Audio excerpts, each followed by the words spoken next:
Hi guys, welcome back.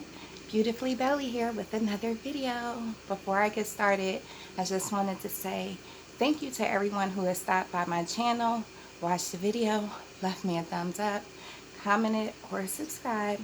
I want to say hello to all my old subscribers and hey boo to all my new ones. So, if you like, please like, comment, share, subscribe, all that good stuff. The choice is yours. Okay, so I was taking out my hair. Sorry, I should put my ear on. I'm sorry, I was doing my thumbnail before I came on, and I forgot to put my ear back on. Sorry. So I was downstairs taking my hair down, and I was like, I might as well just jump on here and talk to y'all for a little bit and see what's going on. So I know y'all haven't heard from me in a couple days.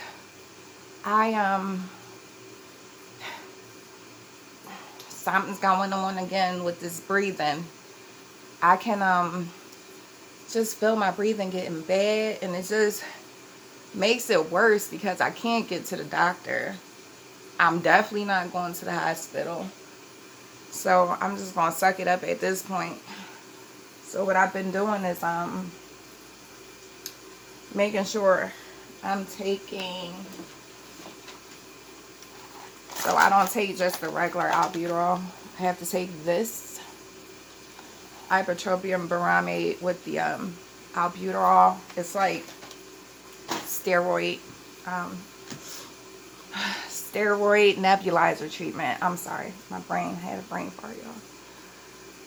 So yeah, I've been doing that 4 times a day because I'm supposed to do that 4 times a day, every day. Then I have this I have to do, my vest, my cough assist. I should do a morning routine for y'all so y'all can really see what I gotta go through in the morning. Like, it's just more than waking up and turning on the camera. Like, I miss those days when things were so simple. But anywho, I'm not coming on here to make anybody sad. I'm fine. It's just, you know, even with me supposedly needing to be, or not supposedly, but needing to be on the ventilator 24 hours, I can't let people in here. So what I'm doing is, when my breathing gets really bad, which is usually at night, sometimes, you know, I can wake up like today, and my breathing is bad. So I'll just take my nighttime ventilator because I can also use this.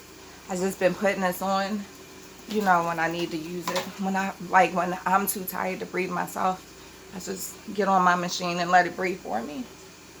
So yeah, other than that,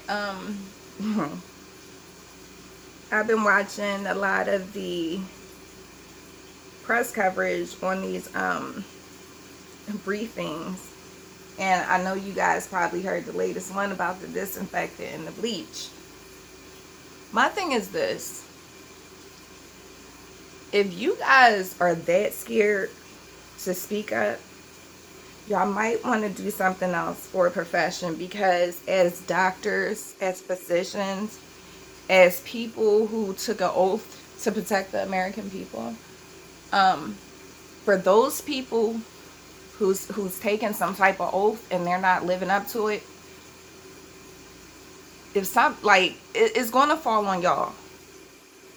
Because regardless of politics, the right thing still needs to be done, and people shouldn't just be allowed to say whatever they want, because there's a lot of desperate people out here and they're looking for cures, and there's not a cure yet. And when you say stuff like just blurting anything out, it causes a lot of confusion. It causes a lot of room for error. It causes a lot of room for more people to die that probably would not have. Like the people who had took the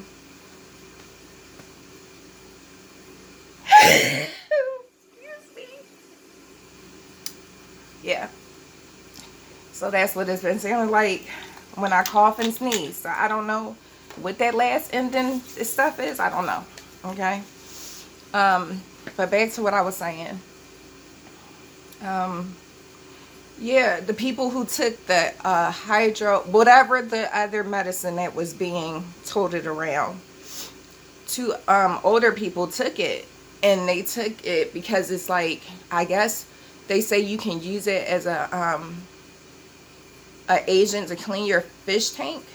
I think they have like a version. So these elderly people took it, and the husband ended up dying, and then the wife ended up in critical condition. You just can't say stuff like that. If you don't know, just say you don't know. That makes it easier for everybody. But you just got to think about the people out here, because if people want to admit it or not, there's a wide spread, and it's going to continue to be for the people who survive this. It's going to be PTSD. It's going to be more cases of people with anxiety and more cases of people with depression. I mean, this is something none of us, even the older folks, none of us have experienced in our lifetime. So we don't know how to react. And the only thing you can really do now is try to stay calm, try to keep your family protected, you know, try to keep your head above water. This week, well, not this week. Well, what was it? Last week, I order groceries online from Walmart again because Wegmans didn't have any time slots. So I ordered groceries and had my son and my husband pick them up. This week, I'm way too scared to send anybody out because where I live at now, the cases of people who now are infected has went from 1 to 33. According to the other day when they came out with the PA Health Department website, I think it is, and you can put your zip code in it and it'll tell you how many people are infected in your area. The county next to me has, I think, 50 something, and then the other county on the other side of me, they have like 90 something. So it's like, at this point, we're only going out if need be. Now, this week I'm having groceries delivered because what I'm trying to do, I'm only ordering groceries when we're really, really low, like when we're out of milk, out of bread, out of eggs, out of cereal, you know, out of stuff at the fruit, stuff like that, right? So I ordered, Wegmans had time slots this week. Thank God. The other day I couldn't sleep, so I was on the internet. And I was like, I should go on Wegmans and see if they have a time slot. And they only, you know, had a few. So I was happy about that. I went on, did what I needed to do. And ordered my groceries. And they're going to deliver them on Tuesday. Then I had to order. And I know I said about the ordering thing, I don't really want stuff being shipped. But I'm trying. And it's like, I'm going to have to take a risk sooner or later. So why not do it when the groceries come? Try to disinfect. I'll be wiping everything down that I can with the disinfectant wipe. And then all my produce, I'll just wash one of the sinks out, fill it with vinegar and water, sit my fruit in there for a while, and then let that disinfect naturally that way. Yeah, it's really crazy. It's really, really crazy. And my doctor had called me last week, and she was just like, I hope you're trying to stay as safe as possible, because I'm really scared for you to catch this, because I had RSV 2 years ago, and that really, really, really kicked my butt. Usually if somebody has RSV, if they're a healthy person, first of all, RSV only usually babies get, or very old people, but because I'm a compromised person, I'm a vulnerable person, I end up contracting it. I don't know how.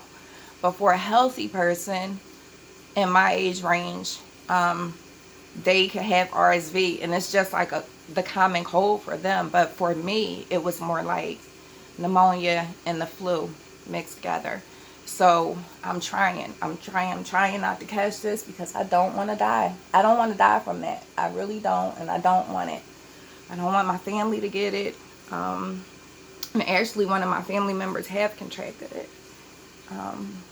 So it's a lot. It's a lot. But let me switch the subject because I don't want to make people stressed and depressed. I really don't. So I'm taking my hair out for 2 reasons. One, as y'all can see, I need to henna my hair. And I mean, I could have did it in twists, but I felt like if I did that, I'm not going to get everything. So I'm just taking it down. Yeah, so to henna my hair, that's number 1. And then number 2, I am either going to put twists back in my hair, or I'm going to have Naya do it. Now, Naya is 15. She's about to turn 16 in June. June 13th is her birthday.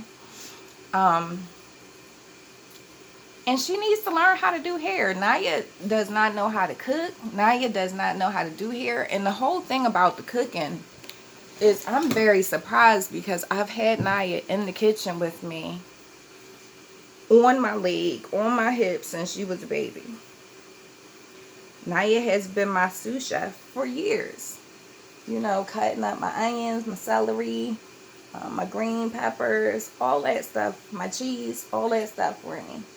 Now, she started saying a couple years ago, well, Mommy, how long am I going to be a sous chef? I said, well, Naya, I was grandma's sous chef from the time, I was little until the time I moved.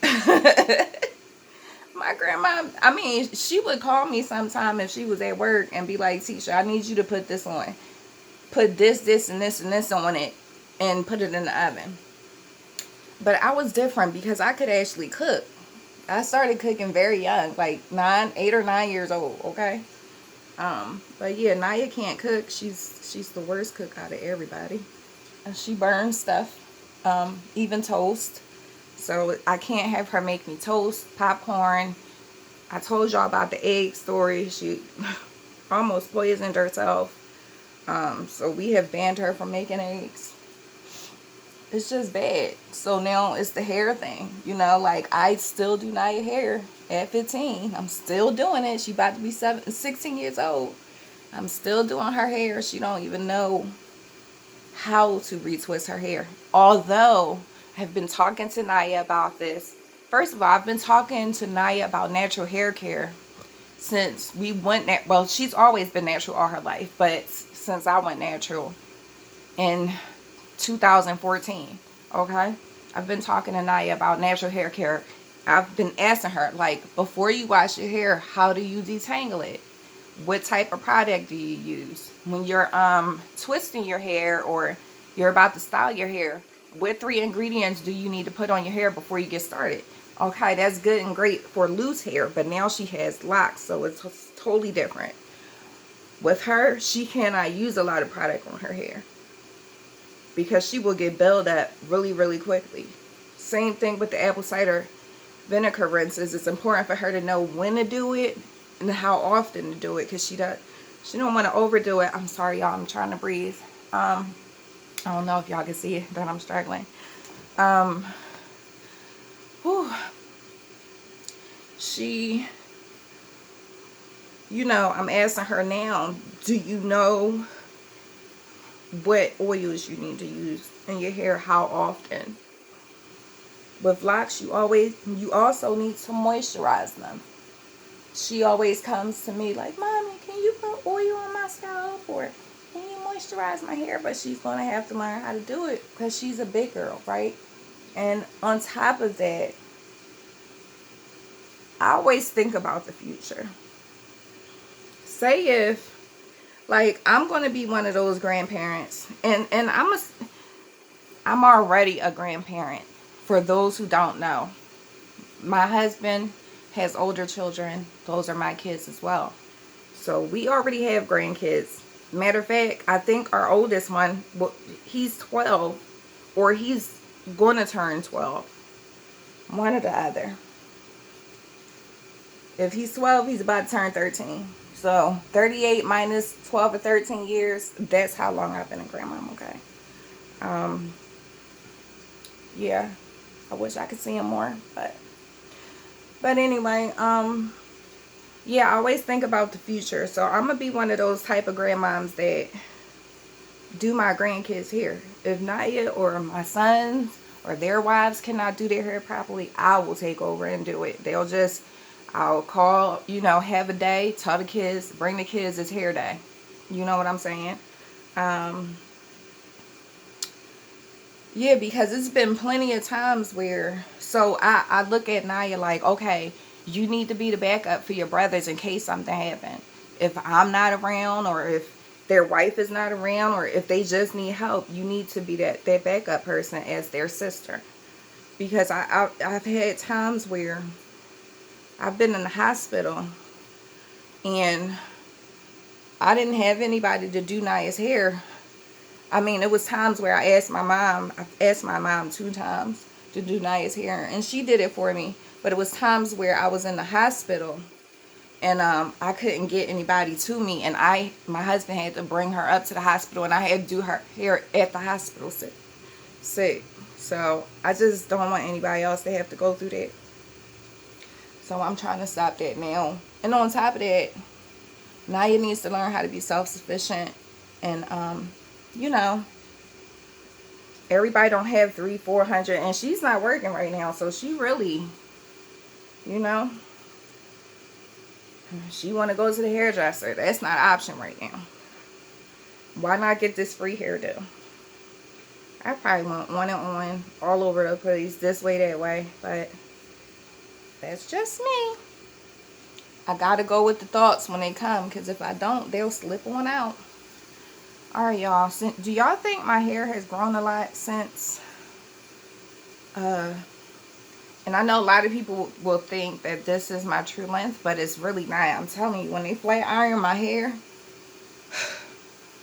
the last time it was almost down to my waist. So I was very upset when the lady had the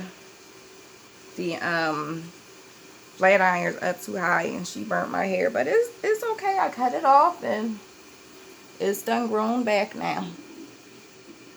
It done grew back. Oh my God, look at my head. Look at all this gray. I don't think I can just, I keep thinking I can just go gray. Now, it was a time before I found henna.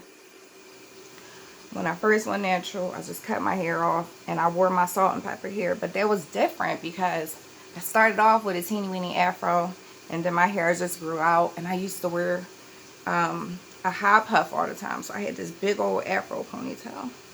So, like, it's not that I'm ashamed that I have gray hair. It's just when I look at it like this and I see all these colors, first of all, I look like a composition book down here. And then I look like them older ladies who don't want to go gray. And they keep dyeing their hair either this color, burgundy. Y'all know what I'm talking about. Y'all know what I'm talking about. Them old spicy mature ladies. And you be like, no ma'am, clearly you need to stop dyeing your hair that color. And the reason why I say this, my mommy used to be one of them people. She used to always dye her hair burgundy. Well, not dye it, but rinse it, because we're both allergic to hair dye. I'm allergic to hair dye and she's allergic to rinses. I don't know, one or the other. Yeah, but I just was like, let me take my hair down on camera. I don't know when I don't know when. I gotta do Daquan hair. I have to do Naya's hair. I have to do my hair. I hate doing hair. I really hate it. My kids think I enjoy it, but I don't. I hate it with all my life. Especially now that I'm sick too. I can't move the way I used to. I can't stand up as long. I can't go up and down the steps. Like, but it's okay. Anyway, guys, here's the finished product. I'm looking real cray. as before. Looking cray-cray as before. I'm gonna miss my twist until I put them back in. I hope I don't take them out. I didn't take them out and then I don't never put them back in, because it's been days where I did that. I'll be like, yep, I'm gonna return to this hairstyle, and I didn't. But anyway, look at this henna color though. Mine is the gray. So I'm gonna just go ahead and henna my hair again. I know my cousin said let it grow out, but I just can't be looking like who done it and why. I can't afford to do that to myself. Yeah, guys, so if nobody told you that you're enough today, you are enough. Just the way you are, with no strings attached. And if nobody told you that they love you today, I love you. So until next time, guys, peace, love, and blessings. Until the next one.